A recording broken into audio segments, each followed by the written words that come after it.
Аялым жашабайм деп кетип калды, бирок жообун бере элекмин деди. Жообун берейин десем, номери өзгөртүп салыптыр деди. Эми негизи шариатта ажырашуу жакшылыкка алып келбейт, жакшы эмес. Илгеркилер жакшы болгон. Илгеркилер мына бапайдын учурундагылар, ошол учурдагы энелер, жубайлардан Алла Таалам ыраазы болсун.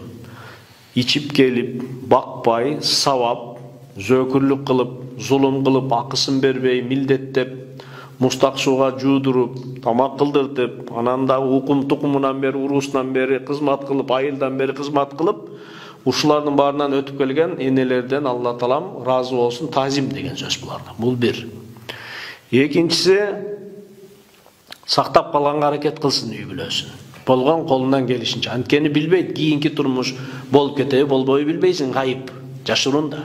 Ошон үчүн колдо бар неаматты, алтынды сактап калганга аракет кыл.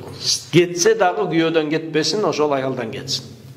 Күйөө колунан келишинче кыямат Кудай Тааланын алдына барып турганда, сен үй бүлөңдү мен сага берген неаматты сактап калганга аракет кылдыңбы? Канчалык колуңан келген мээнетиңди кылдың деп сураганда, жүзүң жарык болсун. Колуман келген аракетим кылдым десин. Анан анда да болбой эле жок эле кетем деп аткан болсо, анда эркек киши эмне кылсын? Баягы аялы жахил шариат өкүмдөрүн билбесе, өз аракет кылып табып, номерин табып туруп, талагын берип жөнөтсүн. Кагаз менен, СМС менен жазып болсо да жөнөтүп койсун. Анан жок, аял ал өкүмдү жакшы билген болсо, диндар болсо, анда ал аял кайра күйөөсүнөн сурап келмек.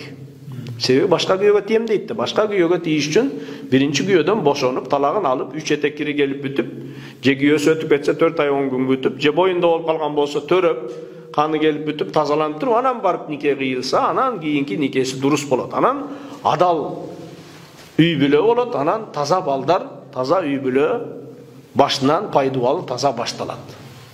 Анан кийинкиси, үчүнчүсү,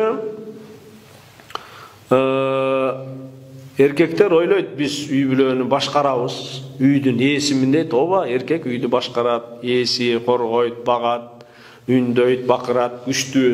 Бирок аял киши сүйбөсө, аны баалабасаң, кемсинтсең, тебелесең, акысын бербесең, жыныстык катнаш, тамак аш, кийим кече, жөнөкөй жылуу сөз, көңүл буруу, жок дегенде жылуу сөз менен ушул нерселерин кылбасаң, анан аял киши кетет. Бакпасаң, мал жаныбар да кетет. Анан эми тирүү болгон аял кетет, сенин балдарыңдын энеси кетет. Эркектен кетип калган айып болушу мүмкүн. Ошого каяганан кетирип койдум. Жаман уу тил менен агыт карайттын баарын чыгарып ийдимби?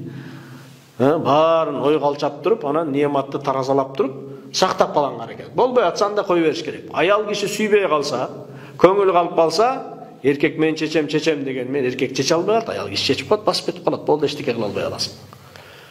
Айлаңды 60 жолу калчайт. Аял киши да чечип коет. Ошого неамат келип калганда биз нике кыйып атканда айтабыз. Бул Кудай Таалам берген белеги. Кудайга канат, каниет кылып баалап калсаң, Кудайым көбөйтүп берет. Анан керсейип, тең албай бой көтөрсөң, Кудай Таалам алып коет. Жүрөт канча деген бир туугандар катынга жетпейт. Бер жагы 25 жаш, ар жагы 60 жаштан жүрүшөт. Арак ичип аракка капкара болуп күйүп калган бир туугандар бар. 1 аял алган, 2 аял алган, 3 аял алган. Аял эмне сага, сен сатып алган малың беле? Мал эмес, бирөөнүн кызы, сенин да ошондой кызың болот. Аны да сен баалаган, ал да сени бааласын.